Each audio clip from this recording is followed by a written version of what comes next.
الرحمن الرحیم الحمد للہ رب العالمین والصلاة والسلام على اشرف الانبیاء والمرسلین وعلى آلہ واصحابہ اجمعین ومن تبعہم باحسان الى یوم الدین اما بعد۔ ہمارا جو عنوان ہے وہ علماء اور مفکرین کے درمیان کا فرق ہے۔ علماء اور مفکرین کے درمیان کیا فرق ہے، یہ ہمارا اصل موضوع ہے آج کا۔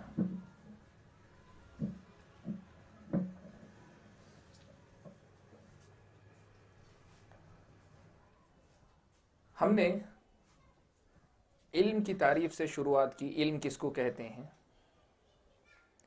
پھر مفکرین کی جب بات آتی ہے تو فکر کا تعلق انسان کی عقل سے ہے، تو اسلامی شریعت میں عقل کی حیثیت کیا ہے یہ ہم نے سمجھا۔ آج ہم لوگ مفکرین کے بارے میں جانتے ہیں، مفکر کس کو کہتے ہیں یا انٹلیکچوئلز جن کو کہتے ہیں یہ کون ہوتے ہیں، اس کو پہچانیں گے۔ ان دونوں کو پہچاننے کے بعد جو اس پورے درس کا پیغام ہے، جو میسیج ہے، اس میں ہم لوگ اس کے بعد گفتگو شروع کرتے ہیں۔ پہلی بات جو آج کے درس میں آپ کے سامنے مجھے رکھنی ہے وہ یہ کہ علم کی جو تعریف ہم نے سنی، علم کو جو ہم نے جانا، اسی سے علماء کی پہچان متعین ہوئی، اور عالم کا مطلب ہم نے یہ سمجھا، یہ جانا کہ عالم اس کو کہتے ہیں جو اللہ کی پہچان اور اللہ کے حقوق کی پہچان، رسول کی پہچان، رسول کے حقوق کی پہچان، دین کی پہچان اور دین کے جو احکام ہیں ان کی پہچان ویسے دیتا ہے یا ویسے دینے کی کوشش کرتا ہے جیسے اللہ کی مراد ہے، جیسے رسول اکرم صلی اللہ علیہ وسلم کی مراد ہے۔ اس کی پوری کوشش قرآن یا نبی اکرم صلی اللہ علیہ وسلم کی احادیث السلام ورحمۃ اللہ یا سلف صالحین کی تفسیر اور تشریح جو ہوتی ہے، ان کی روشنی میں ان حقیقتوں کو واضح کرنے پہ مرکوز ہوتی ہے۔ یہ ایک مسئلہ ہے۔ اب ہم لوگ مفکرین کی طرف آتے ہیں۔ فکر کس کو کہتے ہیں، فکر اسلامی کس کو کہتے ہیں، یہ ہم جانتے ہیں آج۔ فکر کے معنی عربی زبان میں ایک ہوتا ہے عقل کا استعمال کرنا، غور و فکر کرنا، یعنی انسان کا اپنے عقل کو استعمال کرنا، اس کو جو ہے فکر کہتے ہیں۔ اور دوسری چیز ہے انسان کے غور و فکر کے نتیجے میں جو چیز ظاہر ہوتی ہے یا غور و فکر کا جو نتیجہ سامنے آتا ہے اس کو بھی فکر کہتے ہیں۔ فکر جو ہے اس کام کو بھی کہتے ہیں جو انسانی عقل کرتی ہے، غور و فکر کرنا، جسے ہم اردو میں بھی استعمال کرتے ہیں۔ اور کبھی جو ہے اس غور و فکر کا جو انجام ظاہر ہوتا ہے، ایک خیال، ایک نتیجہ، اس کو بھی فکر کہتے ہیں۔ اسی لیے آپ اردو میں علماء کی زبان پہ کبھی سنتے ہوں گے فلاں شخصیت کے افکار اور نظریات، فلاں شخصیت کے افکار اور نظریات، یا انگلش میں جس کو آپ کہتے ہیں ان کے تھاٹس، ان کے خیالات، تو اس کو بھی فکر کہتے ہیں۔ ایک تو غور و فکر کرنا خود یہ فکر کہلاتا ہے، اور دوسرے جو نتیجہ ہوتا ہے اس کو بھی فکر کہتے ہیں۔ یہ دونوں چیزیں عام زبان میں مستعمل ہیں، اس لیے ہم زیادہ دیر نہیں رکیں گے، ہم آگے بڑھتے ہیں۔ جو اصل موضوع ہے ہمارا فکر اسلامی، فکر کے بعد فکر اسلامی کس کو کہتے ہیں؟ وعلیکم السلام۔ فکر جب کہتے ہیں تو کسی بھی چیز سے متعلق جو نتیجہ انسان پیش کر سکتا ہے، بھائی فلاں چیز کے بارے میں آپ کی رائے کیا ہے، میں ایسا سمجھتا ہوں اس کو، کوئی بھی چیز، ضروری نہیں کہ دین سے متعلق ہو، کوئی بھی ایک مسئلہ، آپ کا کیا خیال ہے، یہ قدم کا نشان ہے، یہ کس جانور کا ہو سکتا ہے؟ کوئی آدمی پوچھ رہا ہے ایک نشان کو دیکھ کر، تو وہ آدمی کہتا ہے کہ جہاں تک میں سمجھتا ہوں، میری سوچ، میرا خیال یہ ہے کہ یہ فلاں جانور کا نشان ہوگا۔ ایک آدمی کی غور و فکر کا، اس کی سمجھ کا ایک نتیجہ وہ دے رہا ہے۔ تو فکر کی جب بات کرتے ہیں تو ایک عام لفظ ہے جس میں جو ہے میں نے جیسے کہا غور و فکر کرنے کو بھی استعمال کرتے ہیں، اور اس کا جو نتیجہ ظاہر ہوتا ہے اس کو بھی کہتے ہیں۔ ہمارا جو نقطہ، جو پوائنٹ ہے وہ ہے فکر اسلامی، یا دوسرے الفاظ میں مفکر اسلام کن کو کہتے ہیں، فکر اسلامی کس کو کہتے ہیں، یا یہ کام انجام دینے والی شخصیت مفکر اسلام کس کو کہتے ہیں؟ ویکیپیڈیا میں اس کی جو تعریف نقل کی گئی ہے، فکر اسلامی کی جو تعریف عربی میں نقل کی گئی ہے، اس کا مختصر مفہوم میں آپ کے سامنے نقل کرتا ہوں. آپ چاہیں تو ویکیپیڈیا میں دیکھ لیں، آپ کو شاید مل بھی جائے، انگلش میں مل جائے، جس زبان میں آپ چاہیں شاید مل جائے. فکر اسلامی کا مطلب ہوتا ہے کسی بھی مسلم عقل کی وہ کوشش جو اسلام کو اپنے حالت سے ہم آہنگ کرنا، یعنی اپنے حالات سے جوڑنے کی کوشش کے نتیجے میں ظاہر ہوتی ہے. میں پھر اس کو جو ہے ذرا اور واضح کرتا ہوں. یعنی کسی بھی مسلمان عقل کی وہ کوشش جو اسلام کو اپنے زمانے اور اپنے حالات سے مطابق بتانے کے لیے کی جاتی ہے، اس کوشش کو فکر اسلامی کہتے ہیں.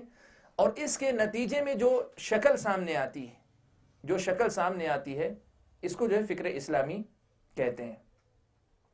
انسانی مسلم، ایک تو یہ کہ کسی میں عام انسان کی بات نہیں، ایک مسلمان کی عقل ہے.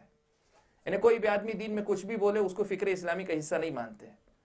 ایک اورینٹلسٹ جس کو ہم مستشرق کہتے ہیں، وہ آ کے کچھ بولے، ہم اسے فکر اسلامی کا حصہ نہیں مانتے. لیکن فکر اسلامی کا مطلب ہوتا ہے کسی مسلمان عقل کی وہ کوشش جو اسلام کو اپنے حالات سے ہم آہنگ بتانے کی کوشش کرنے کے سلسلے میں کی جاتی ہے، اور اس نتیجے کو کہتے ہیں جو اس کوشش کے بعد ظاہر ہوتا ہے، اس کو فکر اسلامی کہتے ہیں. ویکیپیڈیا میں خود جو ہے اس نے ایک اس پہ جو جملہ لکھا ہے، اس کا مطلب یہ ہوا کہ فکر اسلامی جسے کہتے ہیں یہ اسلام کی ایز اٹ از ہو بہو ترجمانی کا نام نہیں ہے. اسلام کی ہو بہو ترجمانی کا نام نہیں، اسلام جیسا ہے ویسا پیش کرنے کا نام نہیں ہے، بلکہ اس اسلام کو اپنے زمانے یا اپنے علاقے، اپنے حالات سے مطابقت رکھنے والا یا میل کھانے والا یا جڑنے والا ثابت کرنے کے لیے جو کوشش کی جاتی اس کو کہتے ہیں. یہ فکر اسلامی کی انہوں نے تعریف کی ہے. میں پہلے جو ہے اس نقطے کی طرف آتا ہوں کہ اس کی ضرورت کیا ہے. اب تک ہم نے پڑھا کہ علماء جو ہوتے ہیں ان کا کام ہے وہ کیا کرتے ہیں، اللہ کی ذات، اللہ کے حقوق، نبی کی شخصیت، نبی کے حقوق، دین اسلام کے جملہ مسائل احکام، چاہے عبادات ہوں، معاملات ہوں، اخلاق ہوں، تربیت، جو بھی ہوں، سارے مسائل کو جیسے اللہ نے چاہا، جیسے اللہ کے رسول نے چاہا ویسے وہ بیان کر دیتے ہیں. تو پھر اس کی کیا ضرورت ہے خواہ؟ ایک سیدھا سا سوال کوئی بھی آدمی پوچھ سکتا ہے. یہ اصل میں دیکھیں، اگر آپ اس کو بیک گراؤنڈ دیکھیں گے تو بظاہر بہت اچھی نیت کے ساتھ شروع ہوا ہے. بظاہر اگر آپ دیکھتے ہیں تو فکر اسلامی کا جو ایک تصور آیا ہے، یہ بظاہر دیکھنے والے کو یہی لگتا ہے کہ یہ ایک صحیح نیت کے ساتھ کیا گیا کام ہے. وہ کیا ہے؟ اسلام کی جو باتیں ہیں، اسلام یقیناً ہر دور کے حالات سے مطابقت رکھنے والا دین ہے. یہ ایسا نہیں ہے کہ پرانے زمانے میں تھا، اب زمانہ بدل گیا تو یہ جو ہے آؤٹ آف ڈیٹ ہو گیا، ایسی کوئی بات نہیں. اسلام جو ہے ہر زمانے اور ہر حالات کے لیے ہے. یہ ایک تصور ہے، یہ تو سبھی جانتے ہیں، سب کا ایمان ہے. جب تک قیامت تک اللہ تبارک و تعالیٰ اسے باقی رکھنا چاہے تب تک رہے گا، اس میں کوئی تبدیلی.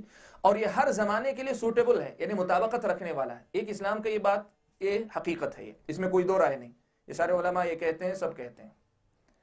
اب اس نقطے کو سامنے رکھ کر کچھ لوگوں کے سامنے یہ صورتحال پیدا ہوئی کہ زمانہ بدلتے بدلتے اکثر ایسا ہوا کہ کچھ سوسائٹی میں ڈیولپمنٹس ہوتے رہتے ہیں، ترقی ہوتی رہتی ہے مختلف میدانوں میں، کلچرل لیول پہ بھی ہوتی ہیں، مختلف لیول پہ ہوتی رہتی ہیں. تو ایک میدان ایسا بھی ہے جس کو افکار اور نظریات کا میدان کہیے، افکار اور نظریات کا میدان کہیے، جس میں جو ہے مطلب تھاٹس جو ہے وہ ڈیولپ ہوتے رہتے ہیں. اور ایسا ہوتا ہے کہ بعض حالات میں، بعض مقامات پر جو ہے کچھ افکار، کچھ نظریات جو ہے اس قدر زیادہ پریکٹیکل بن جاتے ہیں کہ لوگوں کو لگتا ہے کہ یہی جو ہے انسانی عقل کی انتہا ہے. جیسے مثال کے طور پہ زندگی کا گزارنے کا جو طریقہ ہے، سسٹم ہے. آپ کو معلوم ہے اس وقت دنیا نے جو ہے مطلب کئی جو ہے مطلب نظریات کو آزمایا پریکٹیکلی. نیشنلزم آپ جانتے ہیں، کمیونزم آپ جانتے ہیں.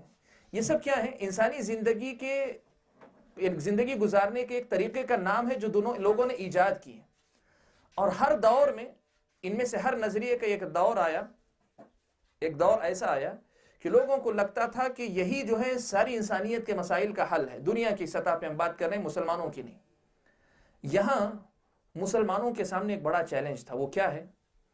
اب نیشنلزم کی بات آ رہی ہے، یا جو ہے مطلب کمیونزم کی بات آ رہی ہے، یا کہیے مارکسزم کو، کارل مارکس کا جو یہ تھا، مختلف جو نظریات وجود میں آتے تھے، یہ نظریات انسانی سوسائٹی میں اس قدر زیادہ ایکسپٹ ہو جاتے تھے کہ لوگوں کے سامنے سوال پیدا ہوتا تھا کہ بھئی اب اسلام کی حیثیت کیا ہے؟ یہاں اسلام کی حیثیت کیا ہے؟ تو بہت سے مسلمان جو ایسے مسلمان تھے جن کی نیت شاید صحیح تھی، ان لوگوں نے یہ کوشش کرنی شروع کی کہ وہ یہ ثابت کریں کہ نہیں، کمیونزم کی جو بنیادیں ہیں، جو بنیادی اصول ہیں جو لوگوں کو پسند آ رہے ہیں، یہ اصول وہ ہیں جو اسلام میں بیان کیے گئے ہیں. اب کوشش کیا کرتے ہیں؟ اسلام کے احکام کو لے کر، مختلف عبارتوں کو یا قرآن کی بعض آیتوں کو لے کر یا حدیث کے بعض الفاظ کو لے کر یہ کوشش کرتے ہیں کہ کمیونزم میں جو بات کہی گئی یہ وہی ہے جو ہو بہو اسلام میں ہے. وہ مطلب کیا ہوا؟ اسلام ہمارے حالات سے مطابقت رکھتا ہے. کمیونزم چلا گیا، کمیونسٹ چلے گئے، حالات بدل گئے. اب جو ہے مطلب آپ سیکولرزم کی بات کریں، جس کو آپ جو ہے زیادہ واضح الفاظ میں کہا تو لبرلزم کہیں، آزادی، ہر کسی کو آزادی کی بات کریں. اب یہ تصور آیا تو لوگوں نے جو ہے مطلب کیا کہا، اب لوگوں کی اس وقت جو ہے دنیا کی سب سے بڑی مانی ہوئی حقیقت دنیا کی نظر میں ایک سیکولرزم ہے. تو وہ کیا کرتے ہیں؟ نہیں، اسلام جو ہے بالکل سیکولرزم کا حامی ہے. تو وہ کیا، اسلام کو اس سے ہم آہنگ کرنے کی کوشش کرتے ہیں. یہ بہت اونچی سطح پہ میں آپ کے سامنے بات کر رہا ہوں. اسی کو اگر آپ جو چھوٹا چھوٹا گھٹا کر لائیں تو بڑے بڑے نظریات سے ہٹ کر چھوٹے چھوٹے معاملات میں بھی آتا ہے. وہ ہے سائنس کی ایجادات. سائنس جو ہے بہت سی چیزوں کو جو ہے تحقیق کی روشنی میں، سائنٹسٹ جو ہے بہت سی چیزوں کو ایک فیکٹ کے طور پہ، کہ مسلمہ حقیقت کے طور پہ پیش کرتے ہیں. اب ان کی فکر یہ ہوتی ہے کہ اسلام بھی اس موضوع سے متعلق اپنے اندر ہدایات رکھتا ہے، اسلام بھی جو ہے اپنے اندر اس سے متعلق ہدایات رکھتا ہے. تو وہ کوشش کرتے ہیں کہ اسلام جو ہے اپنے زمانے کے حالات سے مطابقت رکھتا ہے. یہ ثابت کرنے کے لیے کہتے ہیں کہ سائنس جو فلاں نظریہ پیش کر رہی ہے، اسلام ہو بہو وہی بات پہلے کہہ چکا ہے. تو مختصر الفاظ میں یوں کہیے، میں بات کو زیادہ پھیلانا چاہیے، میں بس مثال دے کر اس چیز کی حقیقت کو واضح کرنا چاہتا تھا. بظاہر نیک نیتی کے ساتھ ان کی کوشش یہ ہوتی تھی کہ اسلام کو اپنے زمانے سے ہم آہنگ کر کے بتانے کی کوشش کی جائے. نیک نیتی کے ساتھ کی جانے والی ایک کوشش، بظاہر اس کا نام فکر اسلامی نظر آتا ہے. لیکن جو بات میرے اور آپ کے جاننے اور سمجھنے کی ہے وہ یہ کہ اس باب میں جب بھی امت نے تجربہ کیا، اس قسم کی کوشش کی ہے، اس میں فائدہ کتنا ہوا یہ تو دنیا پھر دیکھے آئندہ. لیکن یہ ضرور ہوا، فائدہ ہو نہ ہو، اسلام کا نقصان ضرور ہوا. اسلام کے جو تصورات جسے کہیے، جبکہ میں پہلے کہہ چکا ہوں کہ اسلام کی کسی چیز کو تصور کا نام دینا صحیح نہیں، لیکن اسلام نے جو عقیدہ دیا تھا، اس عقیدے کو جو ہے ایسی تعویل کی گئی کہ وہ عقیدہ اپنی حقیقت کھو بیٹھا. یعنی عقیدے کا معنی و مفہوم تھا وہ بدل کر رہ گیا. کئی مثالیں ہیں جو میں آپ کے سامنے آئندہ مثالیں آپ کے سامنے ذکر کروں گا کہ کیسے جو ہے مطلب یہ کوششیں اسلام کو نقصان پہنچائیں. میں اس طرف آگے بڑھنے کے بجائے واپس لوٹتا ہوں اپنے بنیادی نقطے کی طرف. آج کا ہمارا جو درس ہم نے شروع کیا وہ تھا فکر اور مفکرین کی بات سے. تو فکر کس کو کہتے ہیں؟ تو انسانی عقل کی وہ کوشش جو اسلام کو اپنے زمانے کے حالات سے ہم آہنگ یا ملنا جلنے والا، مطابقت رکھنے والا ثابت کرنے کے لیے کی جاتی، اس کوشش کا نام فکر اسلامی ہے. اور ایسی کوشش کرنے والے کا نام جو ہے مفکر اسلام ہوتا ہے. اب مسئلہ کیا ہوتا ہے؟ اسلامی شریعت کے اندر کچھ چیزیں ایسی ہیں جو ہے انسانی عقل کی سطح پہ اترتی ہیں، یا انسانی عقل کی پہنچ جو ہے اس تک ہے، اس کی وہ سمجھ سکتی ہے. وہ آپ انسانی عقل کے لیول پہ اتار کے آپ اس کو سمجھا سکتے ہیں، اس کی تشریح کر سکتے ہیں، وضاحت کر سکتے ہیں. لیکن اسلامی شریعت میں بہت سی باتیں ایسی ہیں جو ہر انسان کی عقل اس تک نہیں پہنچ سکتی، اور وہ ضروری بھی نہیں. مثال آپ کو ایک دیتا ہوں. اللہ تبارک و تعالیٰ جو ہے اپنے بارے میں یہ بات بتاتے ہیں کہ اللہ تعالیٰ عرش پر مستوی ہے. اللہ تعالیٰ عرش پر مستوی ہے. ایمان لانے کے لیے کہ اللہ تعالیٰ کی ذات عرش پر مستوی ہے، اتنا جاننا ہمارے لیے کافی ہے کہ اللہ تبارک و تعالیٰ عرش پر مستوی ہے. اب اس کے بعد یہ سوال کہ عرش پر کیسے مستوی ہیں، نعوذ باللہ مثال دینے کے لیے کیا ہم جیسے بیٹھے ہیں ویسے بیٹھتے ہیں، یا کیفیت کیا ہے، فلاں کیا ہے، یہ وہ سوالات ہیں جو ایمان کے لیے ہمارے ضروری نہیں تھے. اللہ تبارک و تعالیٰ نے اس کا علم بھی ہم کو نہیں دیا. ایمان لانے کے لیے یہ ضروری تھا کہ اللہ عرش پر مستوی ہیں، اتنا بتا دیا، بات ختم ہو گئی. لیکن انسانی عقل کیا کرتی ہے؟ اب یہ سوال جہاں آ کر علم رکتا ہے یا رکنے کی تعلیم دیتا ہے، وہاں سے انسانی عقل اپنا سفر شروع کرنا چاہتی ہے. اب ہوتا یہ ہے کہ انسان جب اس قسم کے سوالات پوچھے، یہاں علماء کا طریقہ یہ ہوتا ہے، علماء یہ کہتے ہیں کہ دیکھو اللہ تبارک و تعالیٰ کی ذات ایسی ہے کہ اللہ تعالیٰ نے کہا وَلَا يُحِيطُونَ بِهِ عِلْمًا، اللہ تعالیٰ کے تعلق سے مکمل علم کسی کو نہیں ہے. اللہ تعالیٰ جتنا ضروری علم تھا اتنا اللہ تعالیٰ نے دے دیا، اس لیے یہاں رک جاؤ. یہ کیا ہوتا ہے؟ یہ علماء کا جواب ہوتا ہے. لیکن ایک مفکر کی کوشش کیا ہوتی ہے؟ نہیں، میں یہ کوشش کروں گا کہ اللہ تبارک و تعالیٰ کی مستوی ہونے کا جو مسئلہ ہے اسے ایسے سمجھاؤں گا کہ اس کے ذہن میں یہ شبہات جو ختم ہو جائیں، وہ پوری طریقے سے اسے سمجھ جائے. تو وہ کیا کرتے ہیں؟ جہاں اسلامی شریعت نے رکنے کا حکم دیا اس سے آگے بڑھنا شروع کرتے ہیں، اس سے آگے بڑھنا شروع کرتے ہیں. اب اس کے بعد جو بھی توجیح کریں، جو بھی تعلیل کریں، جو بھی اس کا سبب بتائیں، لیکن ہوتا یہ ہے کہ وہ اپنی حقیقت جو شریعت میں تھی اس حقیقت کے خلاف چلے جاتے ہیں. یہ مفکرین کی طرف سے ہونے والے کوششوں کی ایک مثال میں نے آپ کے سامنے دی. میں لوٹتا ہوں اسی بنیادی مسئلے کی طرف کہ فکر اسلامی کس کو کہتے ہیں. فکر اسلامی کس کو کہتے ہیں؟ مختصر الفاظ میں یوں کہیے کہ انسانی عقل کی وہ کوشش، مسلم عقل کی وہ کوشش جو اسلام کو اپنے حالات سے مطابقت رکھنے والا بتانے کے لیے کی جاتی ہے. اب اس میں اور علم میں کیا فرق، علم میں اور فکر میں کیا فرق؟ ہم نے علماء کا بھی ذکر کیا، مفکرین کا بھی مختصر تعارف کروایا. دونوں میں فرق کیا ہے اگر آپ دیکھیں گے تو سب سے پہلی بات دیکھیں، علم جو ہے وہ دین، علم جو ہے وہ دین ہے، اس لیے کہ وہ اللہ تبارک و تعالیٰ کی طرف سے دیا گیا ہے. علم یہ دین ہے. اور فکر جو ہوتی ہے یہ ضروری نہیں کہ دین، اگر یہ علم سے مطابقت کرتی ہے تو وہ دین ہے، علم سے مطابقت نہیں کرتی تو پھر وہ دین نہیں ہے. علم جو ہے پورا کا پورا حق ہے، علم پورا کا پورا حق ہے. فکر ضروری نہیں کہ پوری کی پوری حق ہو، اس کے اندر باطل بھی داخل ہو سکتا، اس لیے کہ بہرحال انسانی عقل کی کوشش کا نتیجہ ہے. یہ بنیادی ایک فرق ہے جس کو ہم لوگوں کو یاد رکھنا چاہیے کہ علم اور فکر میں ہوتا یہ ہے، فرق ہوتا ہے کہ علم جو ہوتا ہے وہ اللہ تعالیٰ کی طرف سے ہوتا ہے، فکر انسان کی ہوتی ہے. گرچہ اس کا تعلق علم سے جڑا ہوا ہو لیکن انسان کا عمل دخل اس میں ہے، انسانی عقل کا اس میں اثر ہے. علم پورا کا پورا جو ہے حق ہے، فکر جو ہے پوری حق ہو یہ ضروری، صحیح بھی ہو سکتی ہے، غلط بھی ہو سکتی ہے. اسی لیے دینی مسائل کی جب بات آتی ہے، دینی مسائل کی جب بات آتی ہے تو اس بات کو ہمیشہ یاد رکھیں کہ یہ دین جو لیا جاتا ہے وہ علماء سے لیا جاتا ہے، یہ مفکرین سے نہیں لیا جاتا. کیوں؟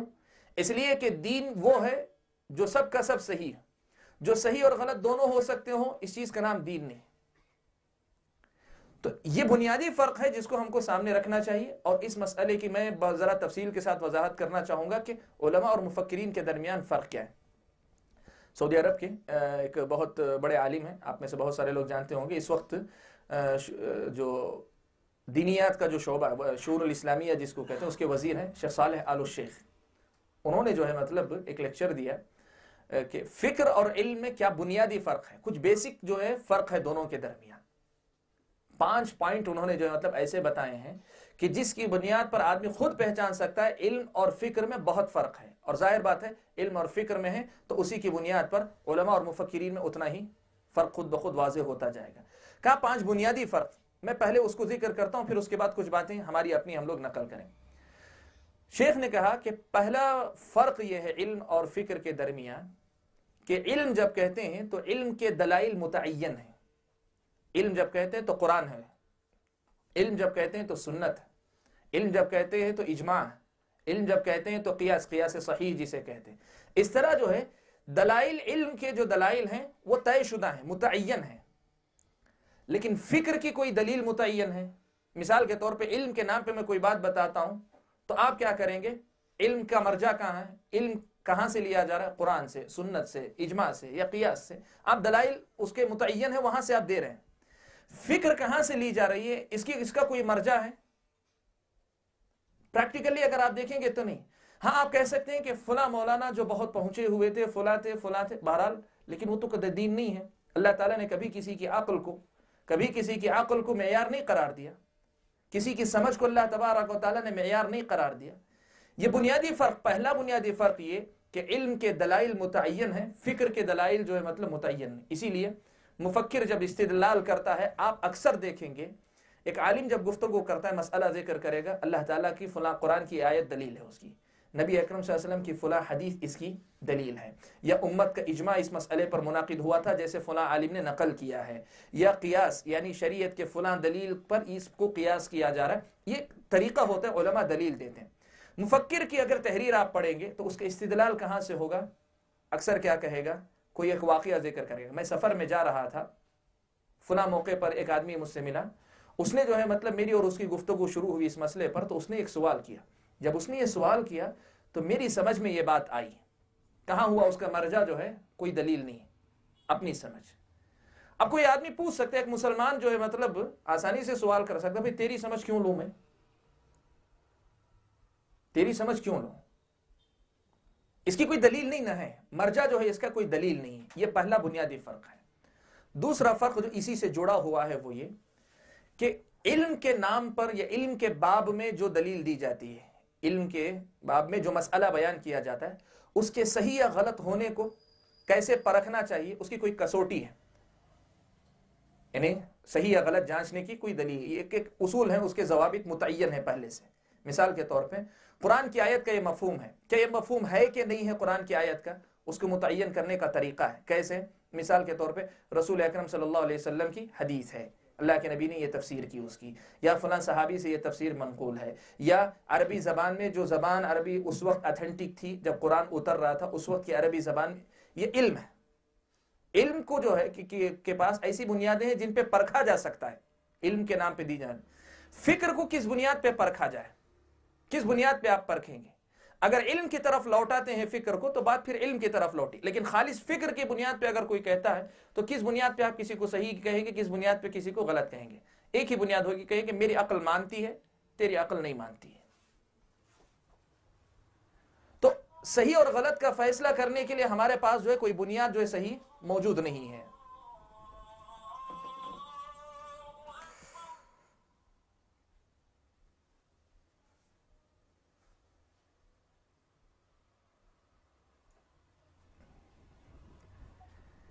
یہ جو ہے دوسرا بنیادی فرق ہے جو پہلے سے ملا ہوا ہے کہ صحیح اور غلط کو کے درمیان پرکھنے کے لیے کوئی میزان، کوئی ترازو جو ہے فکر کے پاس موجود نہیں ہے، علم کے پاس یہ بنیادیں موجود ہیں.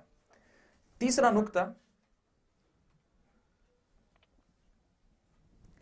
علم جو ہے، علم کی اصل جو ہے وہ ہے تعریف، یعنی علم کی ہمیشہ تعریف ہی کی جاتی ہے، علم ہمیشہ جو ہے خیر ہی لاتا ہے.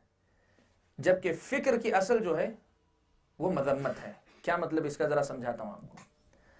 علم کی ہمیشہ تعریف کی گئی. مثال کے طور پہ قرآن میں اللہ تعالیٰ نے علم اور علماء کی تعریف کی ہے، پیارے نبی صلی اللہ علیہ وسلم نے علم اور علماء کی تعریف کی ہے، صحابہ نے ہمیشہ علم کی ترغیب دلائی، علم حاصل کرنے کی ترغیب دلائی، سب کچھ ہوا ہے. اسلامی شریعت میں علم اور علماء کی ہمیشہ تعریف ہی کی گئی. تو علم اصل جو ہے قابل تعریف چیز ہے، علم اصل میں قابل تعریف چیز ہے. ہاں کبھی علم میں غلطی ہوتی ہے تب اس کی جو ہے مطلب ہو سکتا ہے مذمت ہو کہ نہیں یہ غلط ہے، لیکن علم کی اصل جو ہے وہ قابل تعریف چیز ہے. اس کے مقابلے میں جو فکر ہے، دین کے معاملے میں فکر کا یا رائے کا استعمال کرنا شریعت کی نظر میں اصل اس کی جو ہے برائی ہے، مذمت ہے. یہ مسئلہ جو ہے بڑی تفصیل کے ساتھ میں اگلے درس میں نقل کرنے والا ہوں کہ کیا واقعی شریعت اسلامیہ میں رائے کا دخل یا اس طرح کے استعمال مذموم ہے، شریعت نے اسے برا کہا ہے. اس میں تفصیل سے بیان کروں گا، لیکن فرق ذکر کرنے کے لیے مختصر یہ بتا دے رہا ہوں کہ اصل علم کی اصل جو ہے وہ قابل تعریف چیز ہے، اور رائے کی اصل یہ کہ وہ قابل مذمت چیز ہے، قابل برائی چیز ہے. یعنی انسانی عقل کا انسان کا اپنی عقل کی بنیاد پر دین کی تشریح اور تفسیر کرنا یہ قابل مذمت چیز ہی رہا ہے ہمیشہ شریعت کی نظر میں. چوتھی بنیاد وہ یہ کہ کسی کی بھی فکر پر غلط یا صحیح ہونے کا فیصلہ کرنے کے لیے آپ علم کو بنیاد بنا سکتے ہیں. کسی کی بھی فکر کے صحیح یا غلط ہونے کی بنیاد علم بن سکتا ہے، لیکن علم کی کہی ہوئی کسی بات کے صحیح یا غلط ہونے کے لیے فکر بنیاد نہیں بن سکتی۔ تو اس طرح ہو یہ جاتا ہے کہ علم حاکم ہے فکر پر، علم حاکم ہے فکر پر، فکر جو ہے علم پر حاکم نہیں ہے۔ یعنی علم جو ہے فکر کے باب میں فیصلہ کرنے والا ہے، لیکن فکر علم کے باب میں فیصلہ کرنے والی چیز نہیں ہے۔ یہ چوتھا فرق ہے۔ اور پانچواں اور آخری فرق جو شیخ نے نقل کیا، وہ کہا کہ علم جو ہے ہمیشہ اس سے اجتماعیت پیدا ہوتی ہے۔ کیوں؟ اس لیے کہ بتانے والا اللہ تبارک و تعالی، اور اللہ تبارک و تعالی کی دو باتوں میں کبھی اختلاف نہیں ہو سکتا۔ وَلَوْ كَانَ مِنْ عِنْدِ غَيْرِ اللَّهِ لَوَجَدُوا فِيهِ اخْتِلَافًا كَثِيرًا۔ تو ایک ہی بات علم کے میدان میں، علم کے نام پہ جو آئے گی کسی بھی مسئلے میں، ایک ہی بات آئے گی جو صحیح ہوگی، صحیح بات ایک ہی آئے گی۔ ہاں، صحیح کے پہچاننے میں دو رائے دی جا سکتی ہے، لیکن نتیجہ جو ہوگا آخر میں ایک ہی نکلے گا۔ علم جو ہے ہمیشہ ایک بات کرتا ہے، اور یہ جو ہے لوگوں کے افکار کو، لوگوں کی سوچ کو، امت کو جمع کرنے والی چیز ہے۔ اس کے مقابلے میں فکر جو ہے یہ انتشار اور افتراق پیدا کرنے والی چیز ہے۔ کیوں؟ اس لیے کہ فکر جب کہتے ہیں تو کسی ایک متعین آدمی کی فکر نہیں ہے۔ یہاں فکر کا مطلب یہ ہے کہ مختلف لوگ اپنے اپنے ذہن کے مطابق دین کو سمجھنا شروع کریں، اپنے حالات۔ میں سمجھتا ہوں کہ موجودہ دور میں قرآن کی فلاں آیت کا یہ مطلب ہے، دوسرا کہتا ہے فلاں آیت کا مطلب یہ ہے، تیسرا کہتا ہے نہیں اس آیت کا مطلب وہ ہے، بدلتا جاتا ہے۔ تو ایسا ہوتا یہ ہے کہ فکر کی وجہ سے انتشار پیدا ہوتا ہے، علم کی وجہ سے جو ہے اتحاد اور اتفاق پیدا ہوتا ہے۔ یہ پانچ بنیادی باتیں ہیں جن کی وجہ سے علم اور فکر کے درمیان فرق ہوتا ہے۔ یہ شیخ صالح آل الشیخ نے نقل کیا ہے۔ میں ان باتوں کو نقل کرنے کے بعد، یہ بنیادی فرق ہے جو فکر اور علم کے درمیان واضح کرتا ہے، لیکن میں آپ کے سامنے ان باتوں سے آگے بڑھ کر کچھ اور پہلو آج کے درس میں نقل کرنا چاہتا ہوں۔ ان میں سے سب سے پہلی بات جو ہے وہ یہ دیکھیں، اسلامی شریعت نے انسانی عقل کے استعمال کی اجازت دی ہے، دعوت دی ہے، ابھارا ہے، لیکن ہر مسئلے کو انسانی عقل پر تولنے کی دعوت نہیں دی، انسانی عقل کی بنیاد پر پرکھنے کی دعوت اسلامی شریعت نے نہیں دی۔ اگلا جو درس ہوگا ہمارا، اس میں ہم اس پر بڑی تفصیل کے ساتھ گفتگو کریں گے۔ میں صرف آپ کے سامنے ایک مثال دیتا ہوں اہل کتاب کی، اور اس کے بعد کچھ مثالیں دیتا ہوں ہمارے اپنے دور کے، کہ فکر کا جو استعمال دین کے معاملات میں اپنی حد سے باہر جب بھی ہوا ہے، دین کا نقصان ہی ہوا ہے۔ لوگ جیسا سمجھتے ہیں کہ نہیں، فکر کے استعمال سے دین جو ہے بالکل ہمارے زمانے سے ہم آہنگ ہوگا، اس طرح لوگوں کو یہ پریکٹیکل دین نظر آئے گا، یہ جو سمجھتے ہیں ایسا نہیں ہوتا ہے، اس میں دین کی شکل بدل کر رہ جاتی ہے۔ میں ایک دو مثالیں آپ کے سامنے دیتا ہوں۔ سب سے پہلی بات جو نقل کروں گا اس سلسلے میں وہ یہ، حضرت ربعی ابن عامر رضی اللہ تعالیٰ عنہ جو ہے، یہ ایک صحابی ہے۔ امام طبری نے تاریخ الامم الملوک میں اور علامہ ابن کثیر رحمۃ اللہ علیہ نے البدایہ والنہایہ میں ایک واقعہ نقل کیا ہے۔ دیکھیں فکر کا اثر کیسے ہوتا ہے، میں اس مسئلے کو جو ہے بنیاد بنانا چاہ رہا ہوں۔ دیکھیں، نقل کیا ہے کہ مسلمان اللہ کے نبی صلی اللہ علیہ وسلم کے انتقال کے بعد جزیرہ عرب سے نکل کر دوسرے علاقوں میں جب فتوحات کے سلسلے میں گئے جہاد کرتے ہوئے، تو فارس ایران کا جو گورنر تھا اس علاقے کا، اس نے حضرت ربعی ابن عامر کو بلایا، مسلم لشکر کے وفد کو بلایا کہ تم لوگ کیا چاہتے ہو؟ کل تک تم لوگ جو ہے ننگے بدن رہتے تھے، نہ تمہارے پاس جو ہے جینے کا سلیقہ تھا، نہ کھانے کا، ایک دوسرے کے خون کے پیاسے رہتے تھے، ہمیشہ جو ہے لوٹ مار تمہارا مشغلہ تھے، سب کچھ تھا۔ اب اتنا سب کچھ جو چھوڑ کر اچانک تم جو ہے، یعنی تمہارا مسئلہ تھا کہ تم دو قبیلے آپس میں مل کر نہیں رہ سکتے تھے، اب پورا جزیرہ عرب ایک ہو کر پھر تم لوگ یہاں تک آئے، تم چاہتے کیا ہو؟ یہ سوال اس نے کیا۔ تو ربعی ابن عامر نے اس وقت جواب دیا، کہا اللہم ابتعثنا لنخرج العباد من عبادت العباد الى عبادت رب العباد۔ کہتے ہیں اللہ تعالیٰ نے ہم کو اٹھایا ہے، بھیجا ہے، کیوں؟ تاکہ ہم بندوں کی غلامی سے نکال کر بندوں کے رب کی غلامی میں دے دیں، بندوں کی غلامی سے نکال کر بندوں کے رب کی غلامی میں دے دیں، ایک لفظ۔ دوسرا لفظ استعمال کیا، وَمِن جَوْرِ الْأَدْيَانِ إِلَى عَدْلِ الْإِسْلَامِ، مختلف جو دین ہیں ان دینوں کا جو ظلم ہے، مختلف ادیان کے ظلم سے بچا کر اسلام کے عدل و انصاف کے حوالے کرے پوری انسانیت کو۔ وَمِن ضِيقِ الدُّنْيَا إِلَى سَعَتِهَا، دنیا کو جو لوگوں نے تنگ کر دیا ہے، اس تنگ دنیا سے نکال کر ہم ان کو جو ہے دنیا کی کشادگی میں لے کر آئے۔ حضرت ربیع بن عامر رضی اللہ تعالیٰ عنہ کا یہ جواب ہے۔ میں اس میں سے صرف ایک لفظ منتخب کر رہا ہوں۔ ربیع بن عامر نے کہا کہ اسلام کا مقصد یہ ہے کہ ادیان کا جو ظلم ہے، ادیان کا جو ظلم ہے اس ظلم سے نکال کر اسلام کے انصاف کی طرف لانا چاہتے ہیں۔ اب سوال یہ ہے، جب ادیان کہا جاتا ہے، دین دو قسم کے ہوتے ہیں، ایک آسمان سے آئے ہوئے دین یعنی آسمانی دین جسے اللہ تعالیٰ نے بھیجا ہے، جیسے کرسچینٹی ہے، عیسائیت، یا اس سے پہلے یہودیت ہے، یا اس سے پہلے پچھلے انبیاء کے ادیان ہیں جو بھی، تو مختلف ادیان آسمانی دین، اور دوسرے وہ جو لوگوں نے اپنی طرف سے دین کے نام پہ بنا لیے ہیں۔ آپ اگر کہنا چاہیں ہندوستان میں تو سکھ مت کی بات کریں، جین مت کی بات کریں، بدھ مت کی بات کریں، یہ دین کے نام پہ بنائے گئے دین ہیں۔ ربیع بن عامر کہتے ہیں کہ ہم جو ہے ادیان کا جو ظلم ہے اس سے نکالنے کے لیے آئے ہیں۔ تو سیدھا سا سوال یہ ہے، کیا اللہ تبارک و تعالیٰ کے بھیجے ہوئے جو ادیان ہیں، کیا اس میں کوئی ظلم کی بات تھی؟ جو اللہ تعالیٰ کے بھیجے ہوئے پچھلے ادیان تھے، کرسچینٹی ہو، یہودیت ہو، یا اس سے پہلے، اس میں کوئی ظلم اور زبردستی کی کوئی بات تھی؟ اس لیے کہ حضرت ربیع بن عامر کیا کریں، ہم ادیان کے ظلم سے بچا کر اسلام کے انصاف کی طرف لانا چاہ رہے ہیں۔ کیا پچھلے ادیان میں ظلم و زبردستی کی بات تھی؟ اللہ تعالیٰ نے آسمان سے کوئی ظلم و زبردستی کی بات اتاری ہے؟ یہ سوال ہے، اس کو جو ہے اچھی طرح سمجھیں۔ اگر آپ اس کو سمجھنا چاہیں تو میں آپ کے سامنے یہ بات نقل کروں، سورہ حدید آیت نمبر 25 میں اللہ تعالیٰ نے بات کہی، لَقَدْ أَرْسَلْنَا رُسُلَنَا بِالْبَيِّنَاتِ وَأَنزَلْنَا مَعَهُمُ الْكِتَابَ وَالْمِيزَانَ لِيَقُومَ النَّاسُ بِالْقِسْطِ۔ اللہ تعالیٰ نے کہا کہ ہم نے جو ہے رسولوں کو واضح دلائل دے کر بھیجے، اور ان کے ساتھ ہم نے کتابیں اور میزان، ترازو اتارا، لِيَقُومَ النَّاسُ بِالْقِسْطِ، تاکہ لوگ انصاف کے ساتھ دنیا میں جینا سیکھ لیں، لوگ انصاف کے ساتھ قائم ہوں۔ مفسرین کرام نے اس آیت کی تفسیر کرتے ہوئے لکھا ہے، اور علامہ ابن تیمیہ رحمۃ اللہ علیہ اکثر یہ بات نقل کرتے ہیں کہ ظلم جو ہے اللہ تبارک و تعالیٰ نے ہر دین اور ہر شریعت میں حرام قرار دیا ہے۔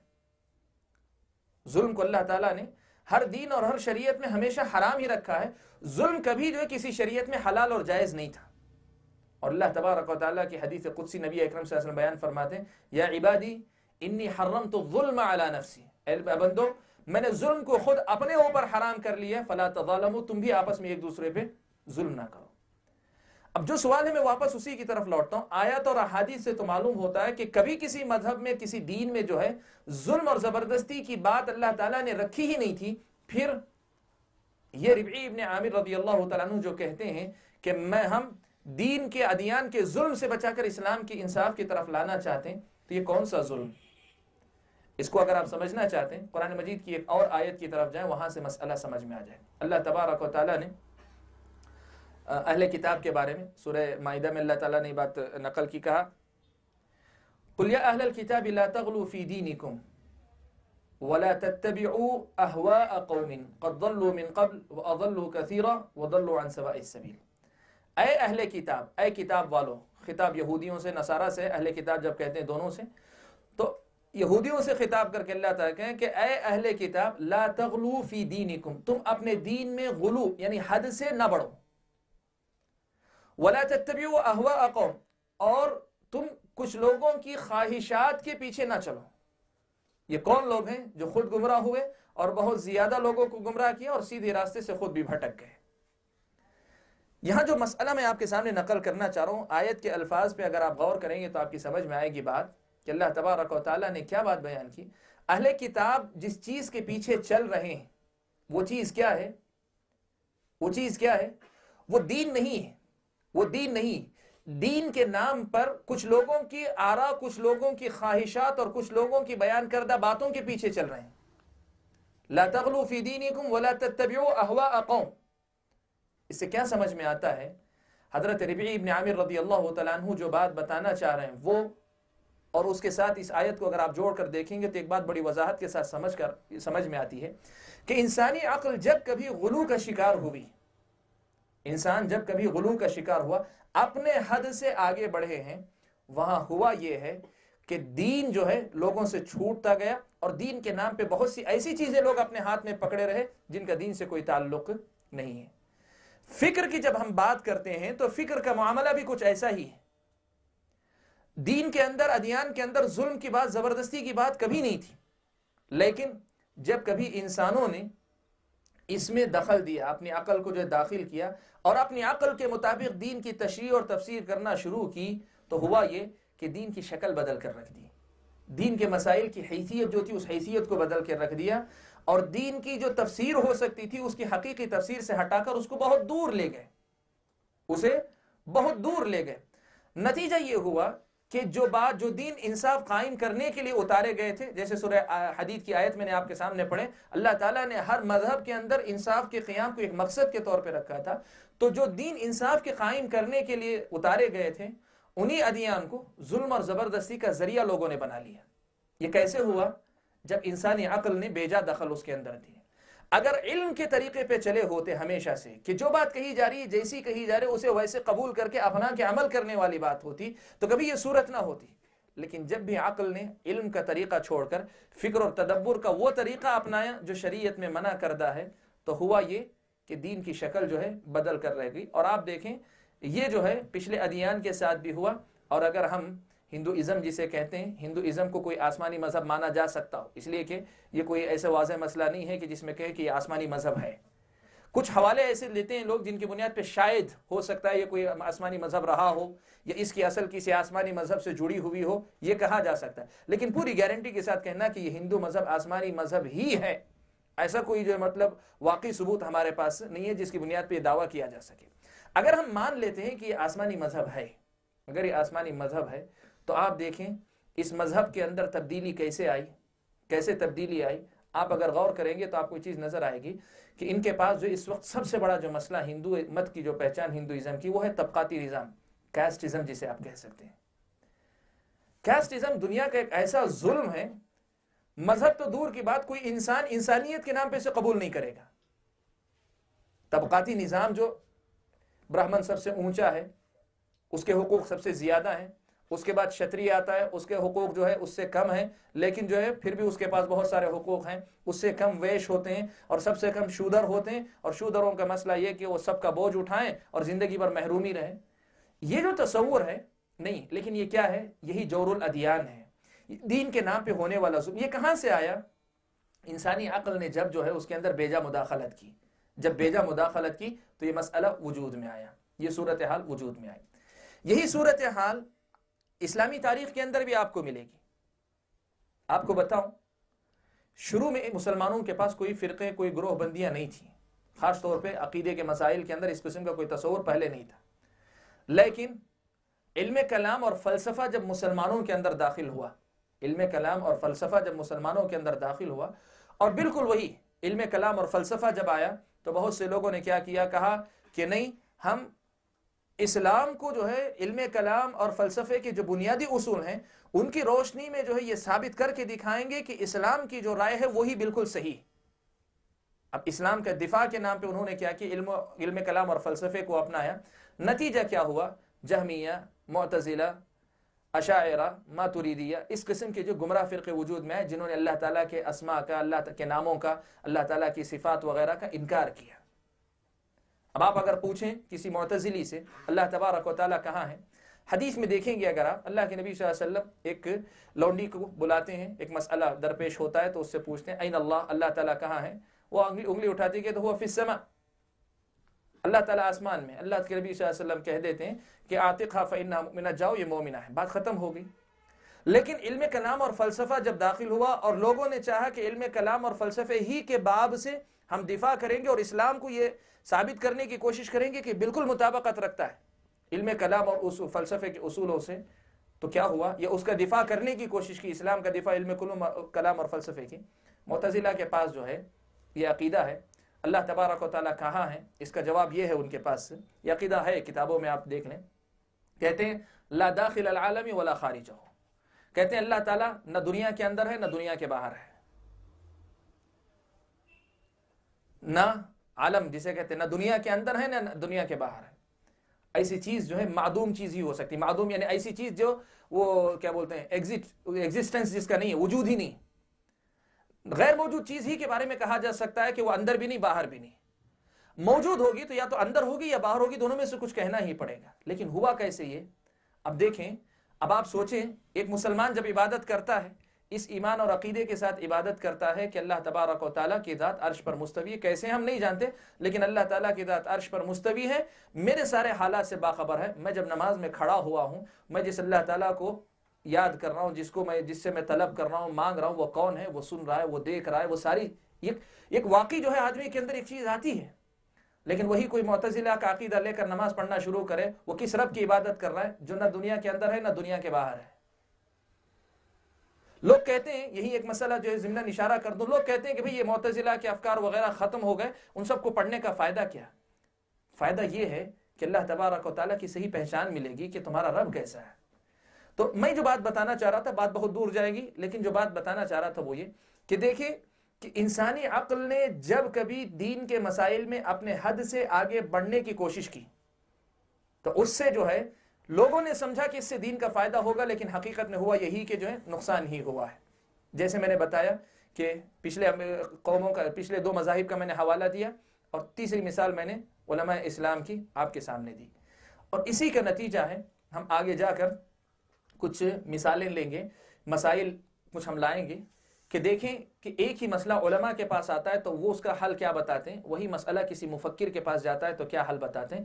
نتیجہ وہی ہے جو بات ہم نے بیان کیا آپ کے سامنے شروع سے، کہ مفکرین کے پاس جو مسائل آتے ہیں دین کے معاملے میں، جب مفکرین کے افکار داخل ہوتے ہیں تب پھر جو ہے لوگ سمجھتے ہیں دنیا کا فائدہ ہوگا، جیسے میں نے کہا کہ شاید نیک نیتی سے شروع کی گئی کوشش، لیکن انجام جو دیکھا گیا جب بھی اس سے نقصان جو ہے زیادہ ہوا ہے، فائدہ یا تو نہ ہونے کے برابر ہے یا پھر جو ہے یوں کہیے کہ ہوا ہے تو بہت تھوڑا ہے، کہ اس فائدے کی خاطر اتنا بڑا نقصان اسلامی شریعت برداشت نہیں کر سکتی۔ میں بات کو بہت زیادہ طویل نہیں کرنا چاہتا، آج کے درس میں بہت زیادہ میں بات کو پھیلانا نہیں چاہ رہا تھا، صرف آپ کے سامنے ایک تصور دینا چاہ رہا تھا کہ مفکرین کن کو کہتے ہیں۔ مفکر اس شخص کو کہتے ہیں یا اس شخصیت کو کہتے ہیں، اس مسلمان کو کہتے ہیں جو اسلام کو اپنے زمانے کے حالات سے مطابقت رکھنے والا بتانے کی کوشش کرتا ہے، اس کو مفکر کہتے ہیں۔ اب مسئلہ یہ ہے کہ لوگ دین لینے کے لیے کس کی طرف رجوع ہوں، تو لوگ کہتے ہیں کہ جیسے علماء کی ایک حیثیت ہے، بالکل ان کے شانہ بشانہ ان کے برابر مفکرین کا بھی درجہ ہے، ان کی بھی جو ہے کوششوں کی قدر ہونی چاہیے۔ ہم اس مسئلے کی طرف آگے بڑھ کر کے بات کریں گے۔ فی الوقت میں نے آپ کے سامنے یہ بات رکھی کہ علم اور فکر کے درمیان بہت بڑا فرق ہے اور بہت بنیادی فرق ہے۔ علم کے دلائل متعین ہیں، فکر کی کوئی دلیل نہیں ہے۔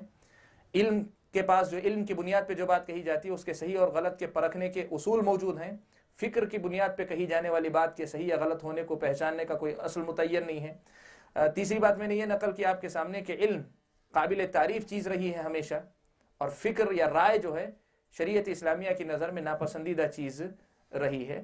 اور چوتھا اصول جو میں نے آپ کے سامنے نقل کیا، چوتھا اصول یہ تھا کہ علم جو ہے فکر پر حاکم ہوتا ہے، یعنی فکر کے معاملے میں علم کی بنیاد پر فیصلہ صحیح اور غلط کا کیا جا سکتا ہے، یہ فکر غلط ہے یہ صحیح ہے، لیکن فکر کی بنیاد پر علم سے آنے والی بات کو کہ نہیں یہ بات قابل قبول ہے قابل قبول نہیں ہے، یہ فیصلہ خالص فکر کی بنیاد پر نہیں ہو سکتا۔ اور آخری بات میں نے نقل کی وہ یہ کہ علم جو ہے وہ اتحاد کی ضمانت دیتا ہے، لوگوں کی اجتماعیت کی ضمانت دیتا ہے، اس کے مقابلے میں فکر انتشار اور اختلاف کی بنیاد پیدا کرتا ہے۔ یہ کچھ بنیادی مسائل تھے، صرف اتنے ہی مجھے ذکر کرنے تھے۔ اگلے ہفتے ہم جو ہے اس سوال کو حل کرنے کی کوشش کریں گے۔ ٹھیک ہے، جو بھی ہو، علماء نے جو ہے اسلام کی خدمت کی، ان کی خدمات کا اعتراف ہر دور میں ہوتا رہے گا۔ مفکرین کی خدمات کا اعتراف ہونا چاہیے کہ نہیں ہونا چاہیے؟ کیا ان کی کوئی خدمت ہے بھی کہ نہیں ہے دین کے لیے؟ اگر ہے تو کس درجے کی ہے؟ اور ہمارا جو موقف ہونا چاہیے مفکرین سے متعلق وہ کیا ہونا چاہیے، یا فکر سے متعلق، فکر اسلامی سے متعلق، اس پر جو ہے ہم لوگ اگلے ہفتے بات کریں گے۔